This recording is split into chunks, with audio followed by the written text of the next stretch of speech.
دوستانو تاسو به دا فکر کوئ چې په دې دنیا کې داسې کوم ځای نه دی پاتې چې هلته ټیکنالوژي نه ده رسېدلې. لا هم په دې دنیا کې داسې یو ځای شته چې هلته نه ټیکنالوژي شته، نه انساني رحم شته او نه انساني عقل چلیږي. دا یو ټاپو دی، خو داسې ټاپو چې د نړۍ زورور حکومتونه هم نشي ورتلی، او که څوک ورشي د غشو باران پرې کوي. خلک یې د نیزو په لاس ګرځي، سترګې یې سرې وي، خبرې چا سره نه کوي. خو څوک ورشي بهرني انسان لپاره یو پیغام لري چې مرګ. دا قوم له دنیا پرې شوی دی، نه موبایل پېژني، نه الوتکه، نه ګاډی پېژني، نه ډاکټر، خو بیا هم ژوند کوي. یو داسې ژوند چې ته یې تصور هم نشي کولی. دا ټاپو د هند ټاپوګانو یو برخه ده، خو دا ټاپو ځانګړی او یو خطرناک ټاپو بلل کېږي. نارت سینټینل ایسلند یعنې شمالي سینټینل ټاپو. دا ټاپو د بنګال سمندر په زړه کې موقعیت لري. د هند له منځنۍ خاورې څخه شاوخوا 12 کیلومتره لرې دی او د دې اندازه یوازې 80 کیلومتره مربع ده، یعنې دومره لږ او یو کوچنی کلی دی. خو دا کلی د وحشت، مرګ او ویرې کور دی. همدا ځای دی چې د نړۍ تر ټولو پټ قوم ژوند پکې کوي. دا قوم نه غواړي له دنیا سره اړیکه وساتي، بلکې که یو څوک ورته ورشي وژني پرته له دې چې تپوس وکړي، حتی که پر هغوی خواخوږی هم ولري هغوی ته دښمن بولي. په شمالي سینټینل ټاپو کې ژوند داسې روان وي لکه یو بله سیاره وي. هېڅکله دوی د ښار بوی نه دی حس کړی،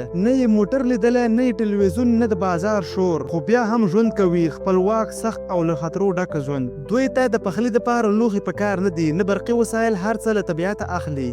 په ځنګلونو کې ګرځي، د ونو میوې راټولوي، د سمندر له غاړې ماهیان نیسي، شات پیدا کوي، یا له ښکار سره ډوډۍ برابروي. ماهیان یا غوښه په کوچني اور باندې پخوي، یا هم کله هغې خامه خوري. دا د دوی د بدن مزاج عادت دی. دوی له سختو حالاتو سره روزل شوي دي. دا خلک د جامو پر ځای له طبیعي موادو کار اخلي. ځینې وخت بدن په خټو یا پاڼو پټوي، ځینې بیا نور له پوستکو څخه ځانګړي بندونه جوړوي چې د بدن برخې پرې پټې شي. خو کې بورډ نشته، نه څپلۍ. خو دا د دوی لپاره ساده ژوند دی، نه شرم، نه پیشن، نه سیالي.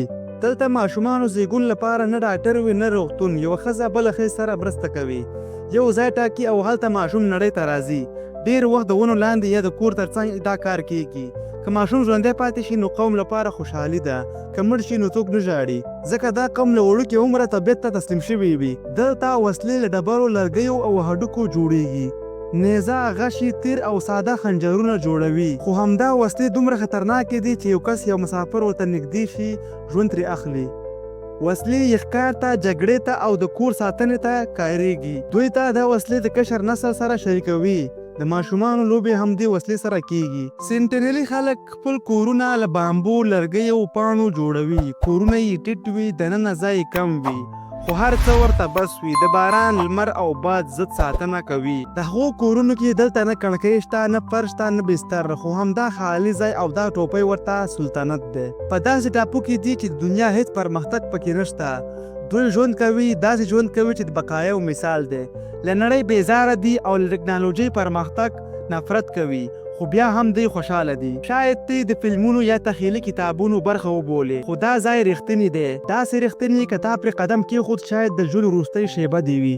دلته نه قاضي شته، نه قانون شته، نه رحم. یوه غلطي، یو ګام وړاندې او تیر به ستا د زړه په لور وار شي.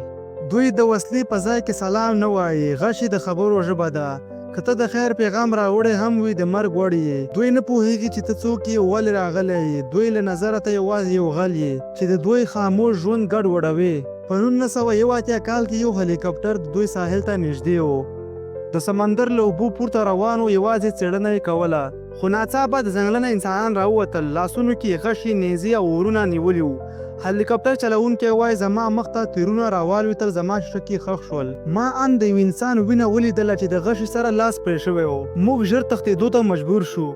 هیڅ نشته چې دې قوم ته نږدې شي، نه کښتۍ، نه تیاره، نه انسان. په 2006 کال کې 2 ماهیګیران هلته ساحل ته ورسېدل. د سمندر څپې یې کش کړې او هلته ورسېدل. خو د قوم ځوانانو بې له فکره دواړه ووژل. بدنونه یې ونو ته وخېجول او نور لپاره یې یوه نښه پرېښوسته. نو سوال دا ده چې دوی د انسانانو دومره کرکه ولې لري؟ دوی ملګري یې ونیول، ځینې یې له ټاپو ویوړل، ماشومان یې مړه شول، ناروغي یې راوړې او هماغه ورځ وه چې دا قوم له نړۍ سره دښمني اعلان کړه. اوس که ته ورنوځې د ټاپو ته نو ته هم د هغه کسان یو غړی یې. تا د قوم دښمن ګڼې، نه مېلمه. دا قوم نه لیوني دي، نه وحشي. دوی تاریخ زخمي شوي خلک دي. اوس ژوند یوازینۍ قاعده لري، که موږ ژوندي پاتې کېږو نړۍ باید موږ هیر کړو. امریکا، هند او نړۍ دا قوم ته ورننوتل غواړي.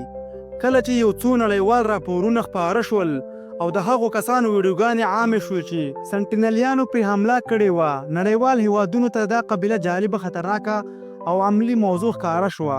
د امریکا ژورې څېړنې او د هند حکومت تجربې حتی ناسا غوښتل له لرې څارنه وکړي، خو دا قوم داسې نه و لکه نور.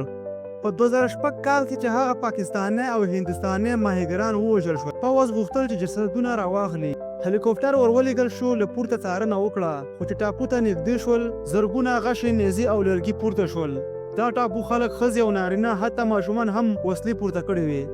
د پوځ چورلکې ته یې داسې اشارې کولې لکه دا چې دښمن وي. که هلیکوپټر نږدې شوی وای، کېدای شي چې یې ویشتل شوي وای. نو پوځ مجبور شو چې صرف له فضا او لرې نه څارنه وکړي. داخلېدل ناممکن وو. په 2020 کې یو نړیواله ډله غوښتل چې له سپوږمۍ نه د دې قوم غږونه واخلي، خو د ځنګل کثافت، وریځو، باران او د کورونو نشتون دا کار ډېر سخت کړ. نه سړک لري، نه کور، نه بجلي. د ټېکنالوژي لپاره دا ځای غلی، تیاره او لکه دا ځای اصلا د انسانانو لپاره نه وي جوړ شوی. د بشر حقوقو نړیوال سازمان UN یو ځانګړی بیان ورکړ. دا قوم باید یوازې پرېښودل شي، ځکه دا د هغوی ژوند دی، دا د هغوی نړۍ ده او دا د هغوی حق دی.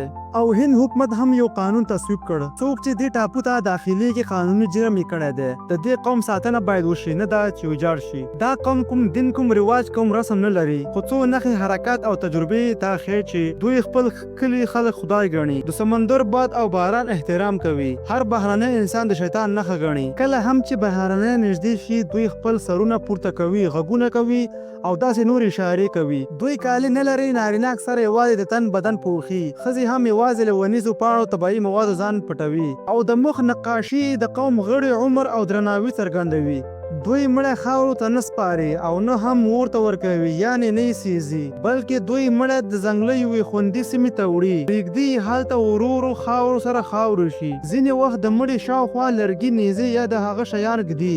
داسې باور لري چې د مړي روح هغې سیمې ته پاتې کېږي، او که څوک هلته ورشي کېدای شي چې بدي پېښ شي. دا قوم داسې ژبه لري چې نه یې لیکل شته، نه یې ژبپوهان تحلیلولی شي، او نه هم نور ګاونډي ټاپووال پرې پوهېږي. یوه عجیبه ژبه ده. ډېر وخت دوی له اشارو او لوړو چغو، غرغرو او ساه ویستلو سره خبرې کوي. مثال، که څوک غږ وکړي او نیزه پورته کړي، دا معنا لري چې خطر دی. ښځې او ماشومان هم خبرې نه کوي، خو حرکتونه یې، غږونه یې معنا لري. دا ژبه داسې پټه ده چې تر اوسه هیڅ انسان نه دا ترجمه کړې. آیا دوی عبادت کوي؟ په ښکاره ډول داسې څه نه دي لیدل شوي چې دوی عبادت کوي، خو ځینې وختونه دوی سمندر په لور نڅا کوي. یو ډول یا لرګی یا سنګ وهي. کله نا کله ټول قوم سره یو ځای شي، غږونه، چغې یا نڅا وکړي. دا ښیي چې دوی یو روحاني مراسم لري چې د خدای، طبیعت یا نیکو ارواحو لپاره وي. یو ځانګړی مندر دوی نه لري، خو کله نا کله دوی د چغو په شکل عبادت کوي. یو هندي ماهیګر چې د جزیرې چاپېره سمندر کې میان نیول، یو وخت ناڅاپي د طوفان له لاسه خپل کښتۍ کنټرول یې له لاسه ورکړ. کښتۍ د باد لخوا ورو ورو